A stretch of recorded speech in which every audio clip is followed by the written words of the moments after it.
अपने पसंदीदा मौजू पर शोज़ देखने के लिए लाइक और सब्सक्राइब करना ना भूलिएगा और बेल बटन पर क्लिक कीजिएगा।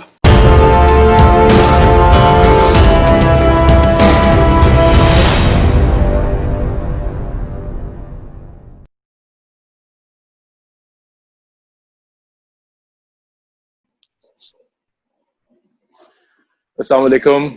कैसे हैं आप मिस्टर अशफाक हनीफ? नाज़रीन, आज हमने अपने साथ लाइन पे लिया है अशफाक हनीफ साहब को, जो सऊदी अरब से हैं, ओवरसीज पाकिस्तानी है। वापडा में पहले थे यहाँ पे, फिर आजकल इनकी services Saudi electric company utilise कर रही है, वहाँ पे उनको फायदा दे रहे हैं अपनी नॉलेज से, सर्विसेज से, as a senior project manager. तो नाज़रीन, आज हम बात करने जा रहे हैं जो बादशाह डैम की वजह से आज कॉन्ट्रैक्ट अनाउंस हुआ है, उसकी तैयारी मुकम्मल कर ली गई है, उस पर काम स्टार्ट करने की। उसमें कहा जा रहा है कि इसमें 4500 मेगावाट्स भी होंगे। तबेला डैम को की एज में 35 इयर्स एक्सटेंशन हो सकती है। साथ साथ आपको कितना पानी इरिगेशन यूज हो सकता है, कितना पानी स्टोर कर सकते हैं। हमारे मुल्क की ये बदकिस्मती रही है कि हम लोग बातें बहुत करते हैं, लेकिन इस तरह के कई प्रोजेक्ट पहले भी सियासत की नजर हो चुके। अब ये जैसे मैं कभी टीवी पे ये कई दफा कहा जा चुका है, सुनाया जा चुका है मुख्तलिफ हल्कों में, मुख्तलिफ लोगों से, कि कालाबाग डैम को हमारा हमसाया मुल्क स्पॉन्सर करता है, वैसे ज्यादा उसकी मुखालिफत करने में। ये टीवी पे अक्सर खबरों में आता रहता है, तो वो तो एक अलग चीज है। लेकिन अंदरूनी हालात ही हमें चैन नहीं लेने देते हैं हदीफ साहब। तो आपसे मैं ये जानना चाहूंगा आज इंट्रोडक्शन के तौर पे कि आप कुछ हमें बताएं कि पाकिस्तान के इतने वसाइल होने के बावजूद ये कौम क्यों तरस रही है बिजली को? जी, थैंक यू वेरी मच जनाब। मैं थोड़ा सा बैकग्राउंड पे जाऊंगा इसकी, ताकि हमारे नाजरीन को जो है वो बिल्कुल पिक्चर जो है वो क्लियर हो जाए। एक्चुअली आपको अंदाज़ा होगा कि 60s के दौरान एक इंडस वाटर ट्रीटी हुआ था, जिसमें यूएनओ के तहत ये इंडस वाटर ट्रीटी था, और इसमें पाकिस्तान इंडिया दोनों पार्टीज के दरमियान ये ट्रीटी हुआ था। और उसके तहत इंडस वाटर रिवर के ऊपर इंडस वाटर बेसिन जो है हमारा, और इसकी जो ट्राइब्यूटरीज हैं। अब इंडस वाटर, आपको पता है कि इंडस रिवर जो है ये it is starting from the Gilgit Baltistan, and it is going through the Pakistan, all along the Pakistan, and it is reaching to the sea. So इसमें ये है कि ट्रीटी के मुताबिक जितनी भी हमारी साइट्स हैं, डैम साइट्स हैं, उनकी आइडेंटिफिकेशन हुई थी। और उस रिपोर्ट के मुताबिक पाकिस्तान में अगर वो साइट सारी कंस्ट्रक्ट हो जाती हैं और सारे डैम्स जो हैं वो बन जाते हैं, तो Pakistan has a potential of about 60,000 megawatt 60,000 megawatt of capacity they have. ये उस रिपोर्ट के मुताबिक है। लेकिन उसके बाद और भी रिपोर्ट्स वापडा ने जारी रखी, और उनके मुताबिक अब ये कैपेसिटी मोर देन 65,000 कैपेसिटी है, जो कि पाकिस्तान अवेल कर सकता है। और आपको ये भी जान के दुख होगा कि पाकिस्तान के पास इस वक्त टोटल जनरेशन कैपेसिटी जो है वो 33,000 मेगावाट है।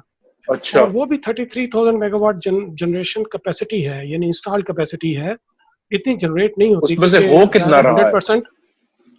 हमारे पास तकरीबन आजकल 24-25,000 मेगावाट जो है वो जनरेट हो रही है। ठीक है। कि कोई भी टर्बाइंस या कोई भी जनरेटर्स जो है वो 100% एफिशिएंसी पे नहीं चलते हैं, और बीच में लाइन लॉसेस भी होते हैं। लाइन लॉसेस भी, we are one of the highest in the list in the line losses.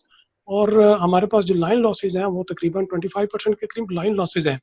उसमें तकरीबन 5-6% के करीब हमारे ट्रांसमिशन लाइन लॉसेस हैं, और बाकी अराउंड 17-18% जो है वो हमारे डिस्ट्रीब्यूशन लाइन लॉसेस हैं। और आपको पता है डिस्ट्रीब्यूशन लाइन लॉसेस जो हैं वो एक्चुअली लाइन लॉसेस नहीं होते, वो एक्चुअली बिजली की चोरी होती है जो लाइन लॉसेस में डाल दी जाती है। तो ये चीज़ें भी हैं पाकिस्तान के साथ सारी। अच्छा, मैं आपको बता रहा था, हाँ, मैं आपको बता रहा था जनरेशन कैपेसिटी हमारी जो है वो ऑलमोस्ट 60,000 मेगावाट थी, लेकिन उसमें से अभी तक हम सिर्फ 9,000 मेगावाट तक जो है वो जनरेट कर सके हैं। बाकी अभी भी हम तकरीबन 54-55,000 मेगावाट जनरेशन कैपेसिटी हमारी वो है, जो पानी हम ज़ाया कर देते हैं। और जो पानी हर साल, आपको पता है कि फ्लड्स भी आते हैं पाकिस्तान में, और वो आवाम को भी बहा के ले जाता है, और वो सीधा जाके फिर इंडस्ट्री जो हमारा बहर अरब है उसमें जाके गिर जाता है पानी, वो हम ज़ाया कर देते हैं। अगर यही पानी स्टोर होता रहे मुख्तलिफ डैम्स कुछ तरबेला के अपस्ट्रीम डैम्स बनने थे, कुछ तरबेला के डाउनस्ट्रीम डैम्स बनने थे। और वो इसी तरह जो है वो एक डैम से निकल के वो दूसरे डैम को फिल करना था, दूसरे डैम से निकल के तीसरे डैम को फिल करना था, तीसरे से चौथे को, और इस तरह यानी हम वही एक ही वाटर से हम मुख्तलिफ जगहों पे उसको स्टोर कर करके हम उससे जनरेशन ले सकते थे, लेकिन वो हमने आज तक इस्तेमाल ही नहीं किया है इस पानी को सही तरह जिस तरह करना चाहिए था। कंपैरिजन में आपको दे दूं इंडिया के साथ, इंडिया इस वक्त टोटल 5,300 डैम्स हैं इंडिया के पास। अच्छा। हमारे पास टोटल जो डैम्स हैं उनकी तादाद तकरीबन 150 है। इसमें स्मॉल डैम्स भी हैं, मीडियम डैम्स हैं, बिग डैम्स हैं। बिग डैम्स में हमारे पास जो ऑलरेडी कंस्ट्रक्टेड है उनमें तरबेला डैम है, मंगला डैम है, फिर गाजी बरोथा प्रोजेक्ट है, नीलम झेलम है, वार्षिक वार्षिक डैम है। ये 5-6 बड़े बड़े वाटर रिसोर्सेज प्रोजेक्ट्स हैं। इसके अलावा बाकी मीडियम और स्मॉल डैम्स हैं, तकरीबन 150 के करीब हैं, जिससे हम 9,000 मेगावाट बिजली की कैपेसिटी ले रहे हैं। एक्चुअली हमारी जो वापडा की रिपोर्ट्स थी, मैं चूँकि खुद वापडा में काम कर चुका हूँ प्लानिंग एंड इन्वेस्टिगेशन डिपार्टमेंट में, और हमारा काम ही ये था कि जो फिजिबिलिटी, प्री फिजिबिलिटीज या प्रिलिमिनरी स्टडीज होती हैं डैम साइट्स पे, उनमें मैं काम करता था। तो मुझे ये अंदाज़ा है कि पाकिस्तान में तकरीबन 60 से लेके और उसके ऑनवर्ड बहुत सारी डैम्स पे काम हुआ है, बहुत सारी डैम साइट्स पे काम हुआ है। उसमें चंद एक बिग डैम्स भी हैं, कुछ मीडियम डैम्स भी हैं। जब आप कहते हैं अशफाक साहब कि उन पे काम हुआ है, काम होने का मतलब जो मेरे समझ में आता है, प्लीज क्लियर कर दे, काम ये हुआ कि उनकी तरफ देखा गया क्या ये डैम फिजिबल है कि नहीं, उससे उसकी रिपोर्ट तैयार की गई है, उसको आगे भेजा गया, लेकिन एक्चुअल उसकी तामीर शुरू हुई है कि नहीं, that's a different topic, right? या मैं आपको बताता हूँ, उसमें मुख्तलिफ स्टेजेस होती है। एक्चुअली ये बहुत बड़ा प्रोजेक्ट होता है। ये अगर कंटिन्यूसली ये प्रोजेक्ट चलता रहे तो 15 से 20 साल लेता है एक प्रोजेक्ट, बिग डैम्स का प्रोजेक्ट जो है। उसमें it started from the site identification, उसके बाद उस पर सॉइल इन्वेस्टिगेशन होती हैं। एक्चुअली 3 या 4 लोकेशन एक ही डैम की जो है वो प्रपोज होती हैं। उसमें से फिर फिजिबिलिटी बनती है कि इनमें से, इन लोकेशंस में से कौन सी लोकेशन जो है वो फाइनल करनी है, कौन सी फिजिबल है। हर लोकेशन की इन्वेस्टिगेशंस होती हैं, सॉइल इन्वेस्टिगेशन होती है, यानी वहाँ पे ड्रिलिंग होती है, सॉइल को जो है वो उसमें से निकाल के ड्रिलिंग के थ्रू उसको टेस्ट किया जाता है कि फाउंडेशन, एक्चुअली जो डैम फाउंडेशन है वो कहाँ ज़्यादा फिजिबल है, और रिजर्वायर जो है वो कितना बड़ा बनेगा और कितनी हम कैपेसिटी जनरेट कर सकेंगे और कितना पानी जो है वो हम स्टोर कर सकेंगे। इन 3-4 जो आइडेंटिफाई हुई होती है लोकेशन, उनमें से तो मेरे सवाल से पहले आप कालाबाग की एग्जांपल देने लगे थे। जी, कालाबाग एक्चुअली शुरू हुआ था, इसकी आइडेंटिफिकेशन तो हो गई थी 60s में ही, और उसके बाद इसके ऊपर फिजिबिलिटी और प्री फिजिबिलिटी और डिटेल डिजाइन वगैरह सारा कुछ हुआ था। तकरीबन 10-15 साल का काम हुआ था इस पे, और वापडा was ready to start the construction in I think 80s। और उसके बाद ये पॉलिटिकली मतलब सारा जो प्रोसेस था उसको पोलिटिसाइज कर दिया गया। उसमें जैसे आपने पहले अपने तारफ में कहा कि इंडिया खुद जो है वो पैसे लगाता है, और वो नहीं चाहता कि पाकिस्तान जो है वो हाइडल पावर में आगे आए, और वो खुद भी पैसे लगाता है और वो हमारे पॉलिटिशियंस को इन्फ्लुएंस भी करता है कि वो इसकी मुखालफत करते रहे डैम्स की।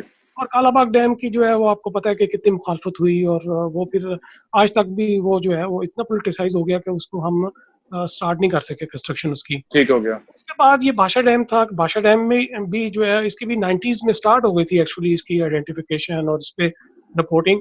तो ओरिजिनल जो हमारी वापडा की प्लानिंग थी उसके मुताबिक तरबेला डैम के फौरन 10-12 साल के बाद कालाबाग बनना था, और कालाबाग के 10-12 साल बाद भाषा बनना था। लेकिन वो सारी प्लानिंग जो है वो धरी की धरी रह गई, और ये सारे मामला जो है वो पोलिटिसाइज हो गए। उसके बाद हमारे पास एक दौर ऐसा भी आया था, आपको पता है कि हमारे पाबंदियां लगी हुई थी, और हम जो है वो बाहर से कोई एड वगैरह भी नहीं ले सकते थे, और हमें अगर शुरू करना भी चाहते कोई कालाबाग या भाषा या कोई डैम, तो हमें बाहर से उस पर कोई फाइनेंशियल सपोर्ट नहीं मिल रही थी, इस वजह से वो शुरू नहीं कर पा रहे थे। अब जो है गवर्नमेंट ने जब ये स्टार्ट किया है, आपको पता है कि परवेज मुशर्रफ के ज़माने में भी इस पे जो है संग बुनियाद उन्होंने जाकर रखा था। 2006 में 2006 में रखा था, जैसे अभी ये स्टार्ट होने लगा है, और 5 साल के बाद उन्होंने कहा था कि ये it will be able to start the generation from the project. अब उस बात को भी जो है वो आप देखें कि 14-15 साल हो गए हैं। तो हर गवर्नमेंट जो है वो स्टार्ट तो करती है, अपना इसमें थोड़ी सी इनिशिएशन भी लेती है, लेकिन एक्चुअली पता तब चलेगा जब ऑन ग्राउंड काम जो है वो स्टार्ट हो जाएगा। अब आज ही जैसे आपने बताया कि खबरों में हमने सुना है कि जो है वो इसका कॉन्ट्रैक्ट तो नहीं, इसकी कंसल्टेंसी सर्विसेज जो है वो एक पार्टी को दे दी गई हैं और वो जॉइंट वेंचर वापडा के साथ बना है जो इसकी कंसल्टेंसी सर्विसेज को देखेगा और इसके सुपरवाइज करेगा डैम को। लेकिन अभी तक इसके कॉन्ट्रैक्ट वगैरह जो है वो किसको मिलना है वो चीज़ें अभी नहीं हुई हैं। ठीक है। और इसके अलावा उन्होंने रीसेटलमेंट का जो प्रॉब्लम है वो थोड़ा सॉल्व किया है कि इसमें क्योंकि होता है कि जो भी अवाम उस रिजर्वायर के अंदर आ रही होती है उसको रीसेटल करना होता है कहीं दूसरी जगह पे। हाँ जी।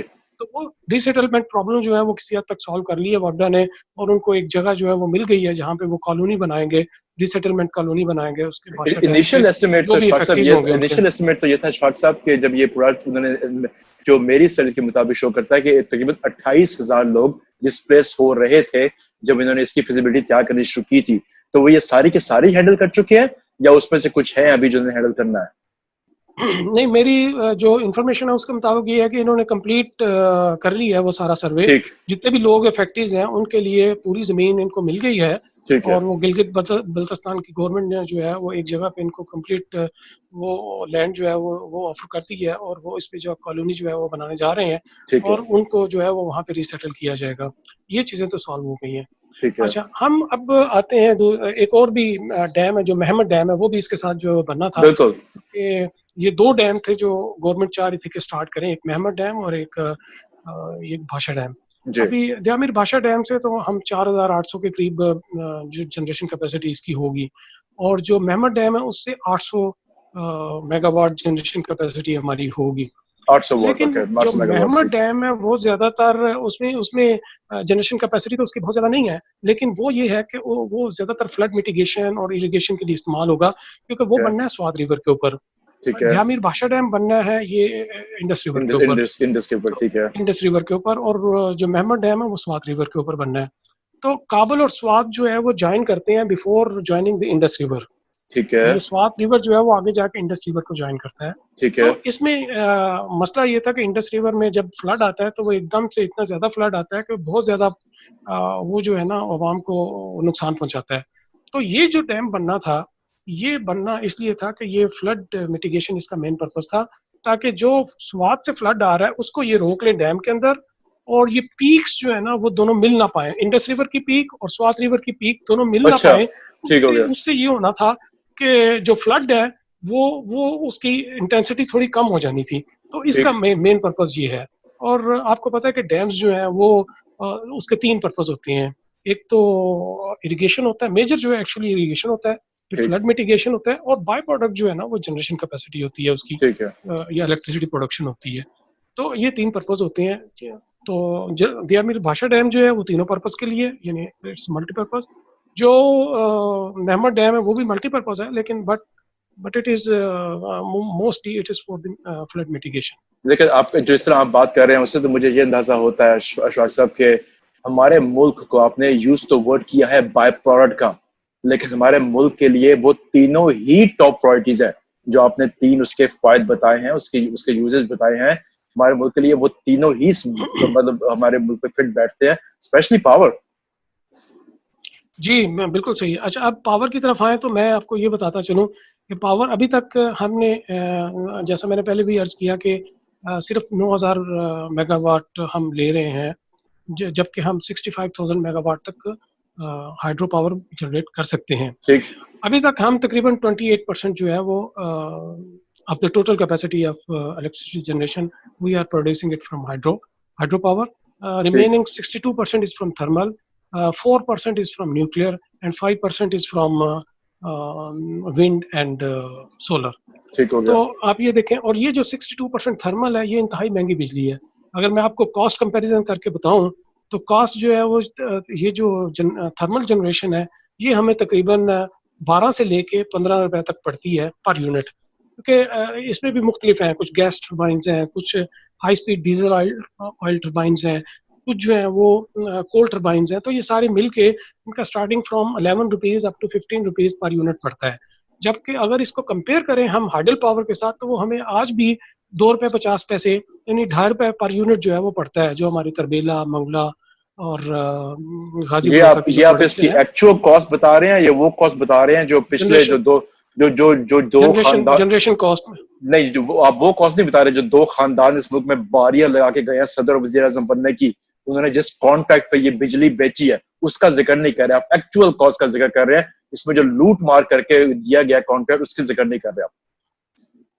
मैं उसका जिक्र अभी थोड़ा आगे करता हूँ आगे, लेकिन मैं उस एक्चुअल कॉस्ट आपको बता रहा हूँ कि हमें जो है प्रोडक्शन कॉस्ट क्या पड़ती है, जनरेशन कॉस्ट, फिर इसके ऊपर जो है ना वो उसकी ट्रांसमिशन के भी खर्चे आते हैं, फिर डिस्ट्रीब्यूशन के अखराजात आते हैं, तो हमें जो एक यूनिट जो थर्मल यूनिट है वो एटलीस्ट 20 रुपीज पर यूनिट पड़ता है जो कस्टमर को देने। लेकिन अगर आप देखें जो हाइडल पावर है तो वो 2.5 रुपये पड़ता है, उस पर अगर ट्रांसमिशन कॉस्ट और डिस्ट्रीब्यूशन कॉस्ट लगाएंगी तो फिर भी वो 5-6 रुपए से ज्यादा नहीं पड़ेगा। ठीक है, एक तो ये पाकिस्तान के साथ ज्यादती है कि जितने भी प्रोजेक्ट्स किए गए वो हमने वाटर रिसोर्सेज प्रोजेक्ट्स को तो पीछे डाल दिया और हम ज्यादातर जो है वो थर्मल की तरफ चले गए। इसी तरह न्यूक्लियर है, न्यूक्लियर भी महंगा पड़ता है, वो भी 9-10 रुपए पर यूनिट उसकी कास्ट पड़ती है। जो विंड है वो थोड़ा सस्ता है, लेकिन वो भी सस्ता तब बढ़ेगा जब बहुत मतलब उसकी कैपेसिटी को जो है वो इंक्रीज करते जाएंगे। अभी भी वो हमें 4-5 रुपए पर यूनिट जो है वो पड़ रहा है विंड और सोलर जो है। सोलर बल्कि ज्यादा महंगा पड़ रहा है क्योंकि सोलर में बहुत ज्यादा प्रॉब्लम है, उसकी मेंटेनेंस चार्जेस बहुत ज्यादा है। तो ये तो है इसका यानी इनकी कॉस्ट का कंपैरिजन। अब अगर हम आ जाएं कि इंडिया के साथ, अगर जैसे मैंने पहले भी बताया आपको कंपेयर करें इनको, तो इंडिया के पास जो टोटल डैम्स हैं वो आज इस वक्त भी 5300 डैम्स हैं, small medium and large dams, जिससे वो जनरेशन कर रहा है, और वो आज इस वक्त 55,000 मेगावाट कैपेसिटी की जनरेशन ले रहा है हाइड्रो पावर से, हम सिर्फ 9,000 ले रहे हैं। दूसरा ये कि उसके जो अंडर कंस्ट्रक्शन प्रोजेक्ट्स हैं इस वक्त भी वो तकरीबन 15 से 20 हज़ार मेगावाट के अंडर कंस्ट्रक्शन प्रोजेक्ट्स हैं। तो with the time within next 4 to 5 years they will reach to up to 70,000 और 75,000 megawatt capacity from hydro power. ठीक है, इसके अलावा और अगर कंपैरिजन पे जाएं तो उनकी टोटल जनरेशन कैपेसिटी जो है इंडिया की वो है 3,65,000 मेगावाट। 3,65,000 मेगावाट। हमारी जो जनरेशन कैपेसिटी है वो अभी 34,000 मेगावाट कैपेसिटी है इस वक्त हमारी, जो टोटल जनरेशन कैपेसिटी है। अगर इसको पर कैपिटा, ठीक है उनकी पॉपुलेशन बहुत ज्यादा है, लेकिन अगर पर कैपिटा भी देखें तो वो तकरीबन 0.3 किलोवाट आवर बनती है इंडिया की, और हमारी 0.147 बनती है पर कैपिटा किलोवाट आवर्स में। तो इसका मतलब है कि वो ऑलमोस्ट डबल से भी ज्यादा इस वक्त जनरेट कर रहे हैं पर कैपिटा इनका उनकी। अगर हम उसको केएसए के साथ कंपैरिजन करें, क्योंकि मैं सऊदी अरब में हूँ, सऊदी इलेक्ट्रिसिटी कंपनी में मैं काम कर रहा हूँ और मुझे इनकी तमाम मतलब पता है फिगर्स का। ये तकरीबन इस वक्त 90,000 मेगावाट इलेक्ट्रिसिटी जनरेट कर रहे हैं सऊदी अरब के लिए, और इनकी टोटल आवाम है आपको 3.5 करोड़ के करीब आवाम है एक्सपर्ट्स मिला के। इनकी अपनी जो है तकरीबन 2 करोड़ के करीब आवाम है, और 1.5 करोड़ यहाँ पे तकरीबन एक्सपर्ट्स और एक्सपेक्टेट्स काम करते हैं। तो टोटल 3.5 करोड़ आवाम के लिए तकरीबन 90,000 मेगावाट इनकी कैपेसिटी है, और ये बनता है 2.57 किलोवाट पर कैपिटा। ठीक है, अब ये अंदाजा लगा लें हमारी 0.14 है और यहाँ पे 2.5 किलोवाट आवर पर कैपिटा है, यानी ये ऑलमोस्ट मोर देन 10 टाइम्स है, मोर देन 15 टाइम्स है बल्कि। तो ये जो मुल्क जो है जिन्होंने तरक्की करनी होती है वो इस तरह प्लान करके चलते हैं कि उनकी पर कैपिटा जो इलेक्ट्रिसिटी अवेलेबल है वो कितनी है और वो कितनी होनी चाहिए। तो हम यहाँ पे तो प्लानिंग हमारी सारी सियासी जरूरत है। अर्शद भाई, जैसा को पता है हमारे पास वक्त थोड़ा मुख्तसर होता है, तो आप जाने से पहले हम आपसे ये जानना चाहेंगे कि आपके नजदीक, आपके एक्सपीरियंस में भाषा डैम के साथ और मेमन डैम के साथ साथ वो कौन से पाइपलाइन में 1-2 मंसूबे उनका जिक्र कर दें ब्रीफली प्लीज, जिनसे मुल्क को खासा फायदा पहुंचाया जा सकता है लेकिन फंसे हुए हैं। जी ठीक है, इसमें ये है कि भाषा के साथ साथ भाषा और मेहमत तो चले स्टार्ट कर रहे हैं, उसमें भी अभी पता नहीं कितना टाइम लगता है स्टार्ट होने में, और फिर इनका पीरियड जो है 10 से 12 साल कंस्ट्रक्शन पीरियड है और बाकी सारी चीज। तो इसके साथ साथ जो है वो और भी कंस्ट्रक्शन पे वैसे काम हो रहा है, वापडा कर रहा है। एक कुरमतंगी डैम है वो भी चल रहा है, गोमल टांग डैम है, रिजर्वर डैम है, वो भी चल रहा है। इसके अलावा नोलंग डैम पे भी काम हो रहा है। इसके अलावा और भी कुछ स्मॉल डैम्स हैं जिन पे काम हो रहा है। ये सारे अगर डैम्स बन जाते हैं अगले 10-12 साल में, तो इंशाल्लाह उम्मीद है कि 8 से 10 1000 मेगावाट कैपेसिटी हमारी और जनरेट होना शुरू हो जाएगी वाटर के। बहुत अच्छा। ऑलरेडी हम 9000 मेगावाट तो ऑलरेडी हम ले रहे हैं, और जो 9-10 हज़ार और अगर आ जाती है तो हमारी ऑलमोस्ट यानी 18-19,000 मेगावाट कैपेसिटी बन जाएगी।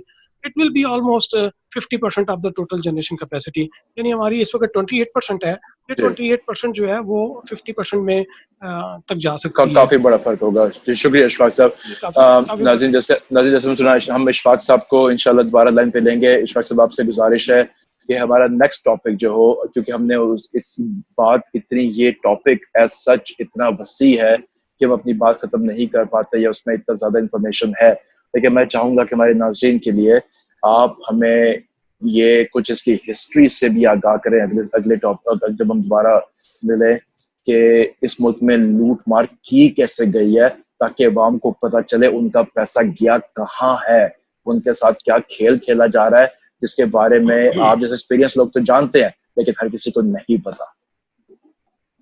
हाँ जी, बिल्कुल ठीक है। मैं इंशाल्लाह अपने नेक्स्ट प्रोग्राम में आपको, अभी वज़ीर आज़म की IPP इंक्वायरी की रिपोर्ट आई है, उसमें जो जो इंकशाफात किए हैं उन पे हम डिस्कशन करेंगे, और उसमें पता चलेगा कि कैसे कैसे घपले हुए हैं, वो कॉन्ट्रैक्ट जब कैसे किया गया, और उसके बाद एक्चुअली ना सिर्फ कॉन्ट्रैक्ट बड़ा महंगा था पाकिस्तान के लिए, बल्कि उसमें जो 2 नंबरियां जो प्रोड्यूसर्स इटसेल्फ हैं, उन्होंने इतनी 2 नंबरियां की हैं पाकिस्तानी गवर्नमेंट के साथ, और उनको उस वक्त देखने वाला कोई नहीं था कि वो जो है वो टोटली, यानी वो it was a failure project for Pakistan. जैसे मैंने आपको पहले बताया कि इनकी प्राइसेस जो है वो 15 रुपए पर यूनिट बनती है, तो पर यूनिट एक तो प्राइसेस तो बनती है, उसके अलावा जो मुल्क को उन्होंने नुकसान बताया उस पे भी हम डिस्कशंस इंशाल्लाह। शुक्रिया नाज़रीन, नेक्स्ट टाइम तक के लिए अल्लाह हाफिज। Thank you very much.